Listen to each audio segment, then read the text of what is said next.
Hey there, we're Shannon and Jerry Arner, your hosts of the Arner Adventures podcast. We're a minimalist couple driven by intentional living and adventure. Burned out from the 24/7 grind of running our business, we traded the hustle and the bustle for something more meaningful. We parted ways with most of our belongings and moved to the coast. Listen along as we chat about life's challenges, share inspiring stories of those who have taken big leaps to live a life outside of the norm, and help you live with more intention and less physical and mental clutter. Each episode is a step toward doing and being just a little bit better for ourselves and the world around us. Life's an adventure after all. Join us for the ride.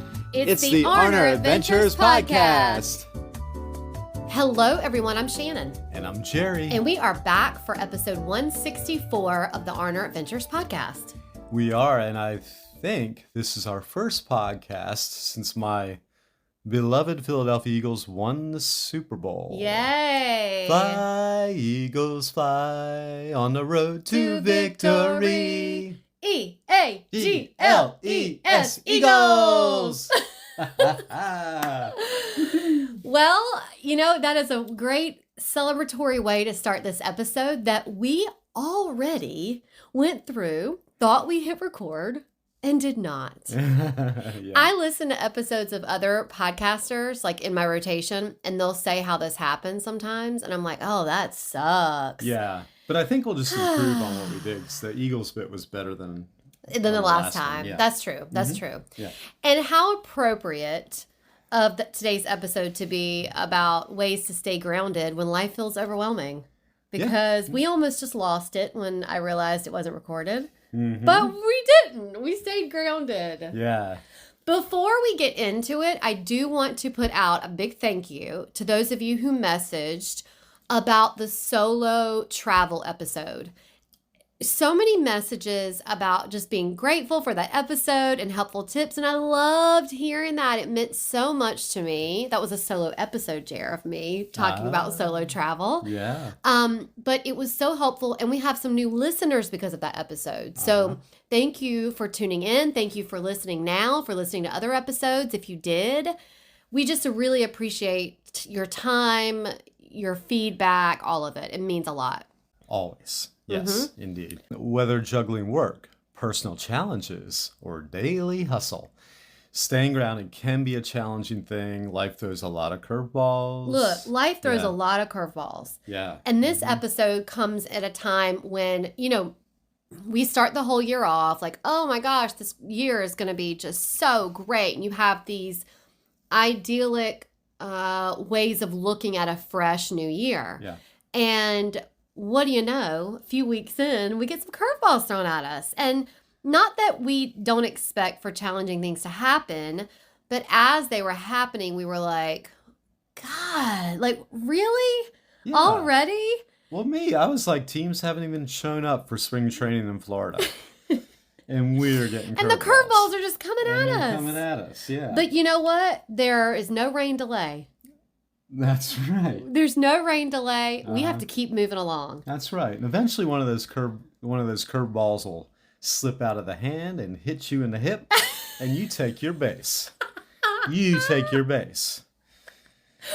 Or you maneuver with one of your grounding techniques, and all of a sudden you had a grand slam. That's right. You know what I'm saying? That's right, yeah. Well, okay, so let's just get to the episode. We love a list. We've come up with 10 ways to stay grounded when you're overwhelmed. Yeah.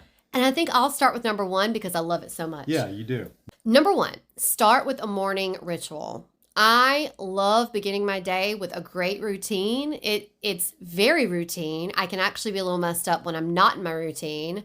So for me, it's waking up, immediately taking a walk, getting outside. I take the dogs with me. But you know what? When we were going through tough times and we didn't have fur babies, I was still getting out and taking that walk. Yeah. I felt like it was really the only thing that was keeping me grounded at those times. So a morning routine, whether it is having coffee, sitting at the window journaling, whatever it is, it's not about perfection. It's just about creating calm before the day takes off. And there's all these studies that show that how you spend your morning is what really sets the tone for the day. Oh, yeah. I think it is the most key part of the day as far as being productive. If you get that right, yeah, everything else can kind of fall in place all day. If you're anything like us and have a deep love for the ocean, you are a thalassophile. Well, we've got something special for you. It's the Thalassophile Soy Candle from our collaboration with Southern Oak Artisan. This hand-poured candle is crafted with the highest quality ingredients like all of Southern Oak Artisan's products. 100% natural soy and clean oils, completely free of toxins. You can enjoy the ambiance it creates without sacrificing your health. I love that you said ambiance correctly. Yeah, thank you. The scent, it's like bringing a day at the sea right into your home. Perfect for all you ocean lovers out there. Or should we say, thalassophile. But it's more than just a candle. Once it's finished burning, this adorable jar can be repurposed. Head over to arneradventures.com/shop to get your thalassophile soy candle and check out our other mindful wares. And the best part, a portion of every purchase goes to support mental health advocacy groups, which you can read all about on our Mindful Wares page. So light up your life, support a great cause, and bring a bit of the ocean's magic into your home with the Thalassophile Soy Candle. Again, that's at arneradventures.com/shop. And now let's get back to the show. And we have a morning routine checklist that you might find helpful. It's in the show notes. That's on the show notes. Yeah, the show notes. Yeah. Number 2 is I've done this for a long time, practicing mindful breathing. I did this when we realized we didn't hit record.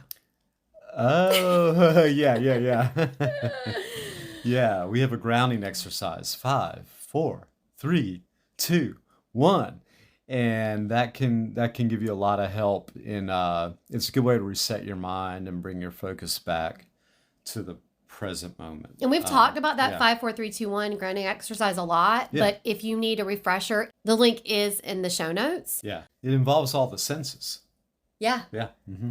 But every minute of focused breathing can really make a world of difference. You're really into that, Jer, right? Yeah. Yeah, I've had to due to bouts with high anxiety. Yeah, that's been very helpful for me. I'm gonna bump Shannon from number 3. Taking liberties. Shannon, you'll pick back up on number 4. That's fine. I got It's just that I like number 3 so much. And who says you got to go boy, girl?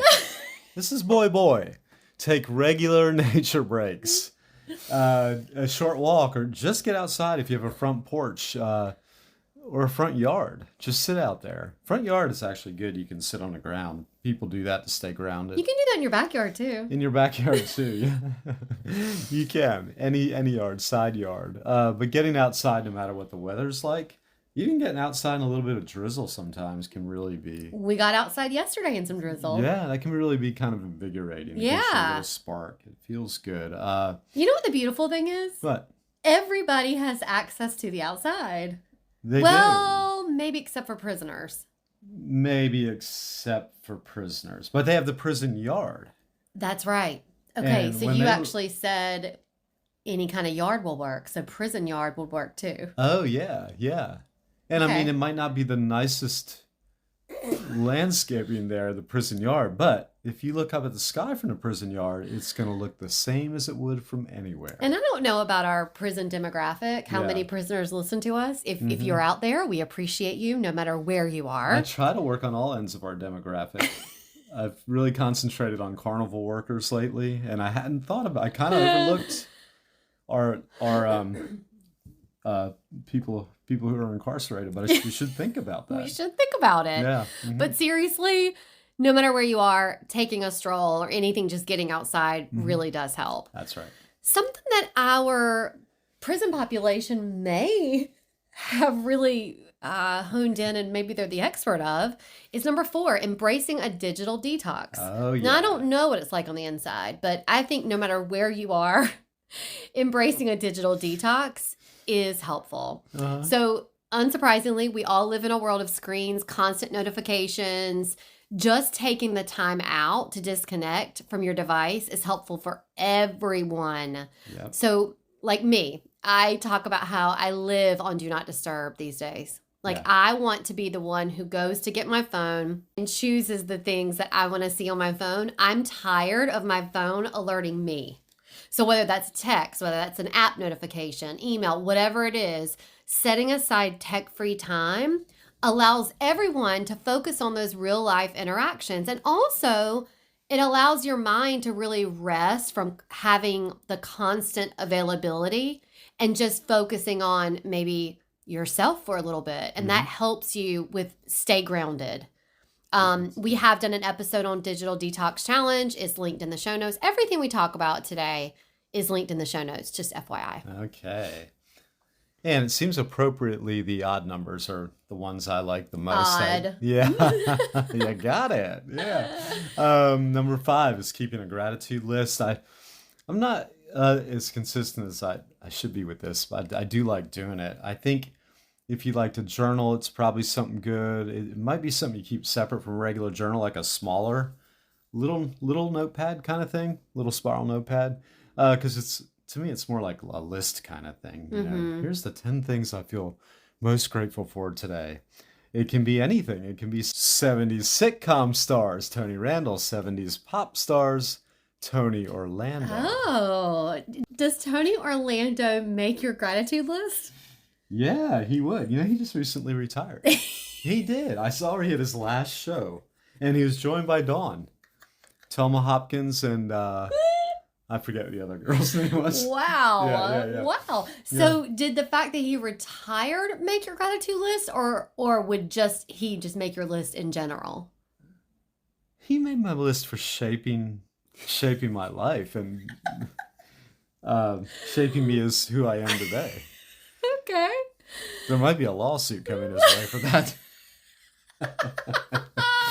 Yeah. Okay. Well, speaking of that, you might be going, well, Tony Orlando, that's kind of random. But you know what? In all seriousness, sometimes there's times in life when you really struggle to find something to be on your list. Yeah. We did put together a list of 100 things to be grateful for when you don't think there is anything. And it was actually a period where we were really struggling to find some gratitude. Yeah. And what do you know? In a day, we found 100 things.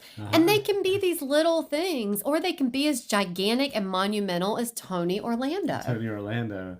Hey, and as long as we're on famous Tonys, let's not forget Tony Danza too. Another sitcom star from back in the day. Hold me closer, Tony Danza.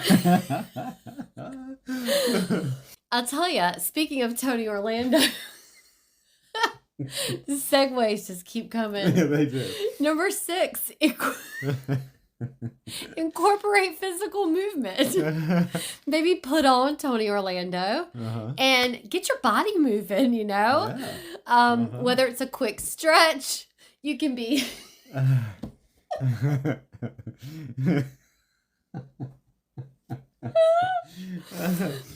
Whether it's a quick stretch, a quick dance, some light yoga, whatever it is. Like I've talked about before how I work with the Pomodoro method. I work 25 minutes, 5-minute breaks.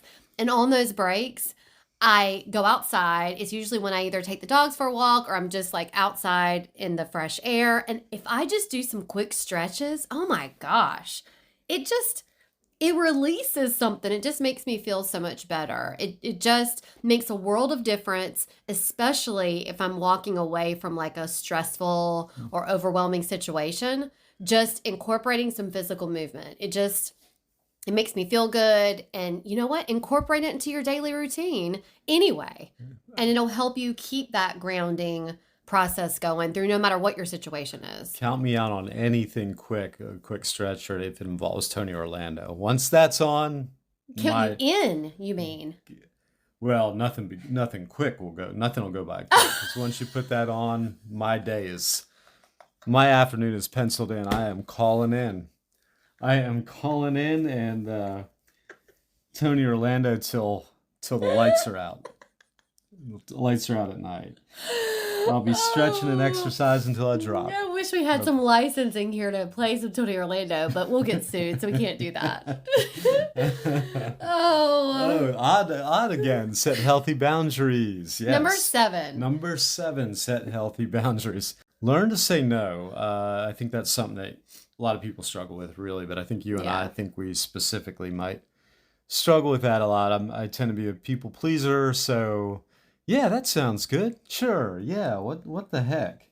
And I don't always mean it. You know, I am someone who, it's not so much a people pleaser, it's more about I identify with how much I can do. So for example, I am a better, sister, daughter, friend, entrepreneur, business owner, wife, whatever it is. It's like I take on more because I feel like that makes me a better whatever. And I have learned through the years that that's not true. And you don't get a reward for burning out. No. Nobody thinks it's cute that your hair is falling out and that your eyelashes are all of a sudden in your sink. It's not a cute look, It's just not. Oh God. Yeah, no, that's the dark side of being a people pleaser. You just gotta learn to say no. You read something recently about Pennsylvanians. Oh yeah. It was something funny. Jerry's a Pennsylvanian. Yes, Pennsylvanian by birth, and my family history goes back there, and there was some funny stuff I saw.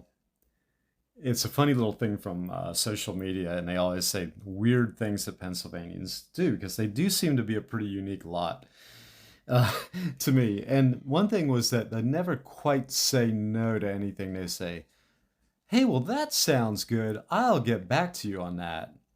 Or it was like, that doesn't sound like a bad idea. Doesn't sound like a bad idea when the whole time you mean. You're not going to do it. Yeah, it's a way of buying a little time. Buy a little time before you say no. Yeah, and I think a lot of times I've sent people the wrong message with that. I think you've sent me the wrong message with that. Yeah. Mm-hmm. Yeah, Shannon, that doesn't sound like a bad idea. Yeah. We're not doing it. That's what you say under your breath. Yeah. For somebody, it might not be a bad idea. Right. For me, it is. Not a good idea. Right, not a good idea. Okay, number 8. Connect with loved ones. Indeed. So it's funny we just get off of boundaries. We're not talking about connecting with people out of obligation. We're talking about meaningful conversations with people who are important to you can be so grounding. So sharing your thoughts and feelings, and we talk about this a lot, that a lot of times when you do share your thoughts, feelings, or things that you're going through with others who matter, we should say, you usually find that someone else has been through it too. Yep. And it reduces that stigma of whatever it is that you're going through, and it helps you to feel less alone in your struggles. Mm-hmm. I'd be remiss if I did not say in this section, and while therapists, I wouldn't consider them loved ones, there's probably some ethical issues with that. Therapy is essential as well. So having a neutral party to talk to who has been medically trained can be extremely beneficial. So I kind of want to couple that with number 8, with connecting with meaningful conversations. Okay, yeah. Mm-hmm. Back to the odds. Number 9. Beatles fans everywhere. Number 9, schedule downtime. Do you know that reference? No. Oh, it's something from the Beatles' White Album. They go, number 9, number 9. It's just... Wow, I learn something new every day. Yeah, it's actually a song just full of sound bites. It's kind of ridiculous, but they do that, yeah. Okay. So schedule downtime. Permit yourself to do nothing, absolutely nothing. Nothing is underrated, and absolutely nothing is more underrated. Than doing nothing? Than doing nothing, yeah. That's hard to do sometimes, so maybe bring in a book or just sit still and listen to some music. And that might that's not exactly doing nothing, but sort of. It is hard. Yeah. Mm-hmm. I mean, you're very good at scheduling downtime, but I wouldn't say you're great at doing it. Right. And neither am I. Right. It's like when we're traveling, and not for work, when we're actually on a vacation. Yeah. It is really tough to be like, all right, we have nothing planned, which is great. That's what we need. Mm-hmm. But it's hard to not do anything. Yeah, I know. You know? You'll ask me, what'd you do in your downtime? And I'll go, look at the new faucet. Yeah. And you'll say, we didn't need one. Well. But downtime is vital for recharging your mental and emotional batteries. Definitely. Yeah. Number 10 is to accept imperfection. I got a great example of this. I had to accept that I was not the perfect podcaster when I did not hit record earlier. I have to embrace that. Right. I have to say, you know what? It's not going to be perfect, Shannon. You may have carved out this time for you and Jerry to record this episode, but you got to expect some imperfections to come along. Yeah, I'm working on it. Yeah, well, I think, comparisonitis is a real thing. I had a cousin hospitalized with that once. I love how the jokes repeat on the second I round. know. Comparisonitis is so real. And yeah, you could be hospitalized for it. You really could be if you burn yourself out with it. Right. So you have to know, guys, that social media and the lives that you see on any platforms, they're curated. Mm-hmm. No one puts out their worst day. No one is, a lot of times if we talk about grief or things and we do like to be authentic with what we're going through, it's editing of different B-roll. So a lot of times, because Jerry and I do this for a living, we are content creators. Mm-hmm. If we're having a day at the beach, we may put up the phone and hit record and have our day at the beach. Yeah. And then later when I'm like, oh, you know what? I really want to do that blog on the recovering from pet loss or Mm-hmm. something like that. And I go and pull these things to create it. It's still curated. Mm-hmm. We like to put out the authentic vibe and get the message out to, hey, please go read or listen to our podcast. But it's all still curated. So know that instead of stressing out over life not being perfect, focus on the progress and the small victories along the way. Something I've done this week, Jer, Mm-hmm. with these curveballs that have come our way Yeah. is I've said, what would Shannon in 2017 think about the life we have now? And it's very different. But if you told me that we lived steps from the ocean, Mm-hmm. that we lived a more simpler life, that I was saying no to people, that while it's very different, and I don't, it's not like we like the curveballs that come our way, I'm still so happy with where we are. Me too. Me too. And Yeah. those are imperfections. Those imperfections have led us here. That's right. Yeah, they really have. It's that's why it's good to embrace them and not dwell on the past, but take what you got and say, well, hey, this put us led us to some interesting things, and Yeah. whatever stumbling blocks led you there. Yeah. It's time to do something with it and keep moving forward. And man, we ended up in some interesting spots. We So, travel now. We Yeah. couldn't travel before because of our life. I mean, it was, we have different kinds of adventures. Yeah. And the imperfection is really the most liberating way to stay grounded. And now life is a day at the beach. Remember, it's normal to feel overwhelmed out there in podcast land. From time to time, you're going to feel overwhelmed. These practices won't eliminate your stress, but they sure can help. And I think I would say start small too, just with one or two of them, and then you can kind of build on. Don't try to do them all at once, or you'll defeat the purpose and you'll be overwhelmed. Yeah.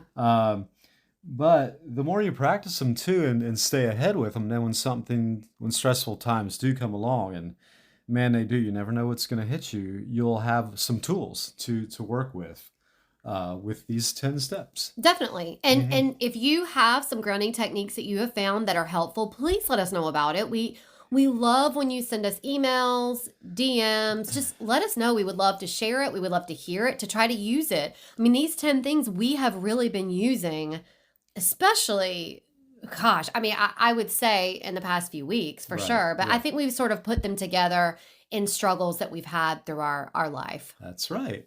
And one more time.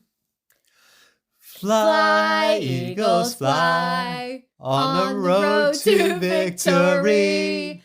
EAGLES, Eagles! If this episode resonated with you, or if you know of someone who would benefit from what we talked about, please share it with a friend. It's a great way of supporting the podcast, and we really appreciate it. Another way of supporting the pod is by leaving us a 5-star review or rating on the platform you are listening to us on. And go ahead and hit that subscribe button. That also supports us. You can always find us, the show notes, and sponsors who support the podcast at arneradventures.com. And until next time, enjoy the journey you're on. We're wishing you lots of adventures. Bye-bye. Bye-bye.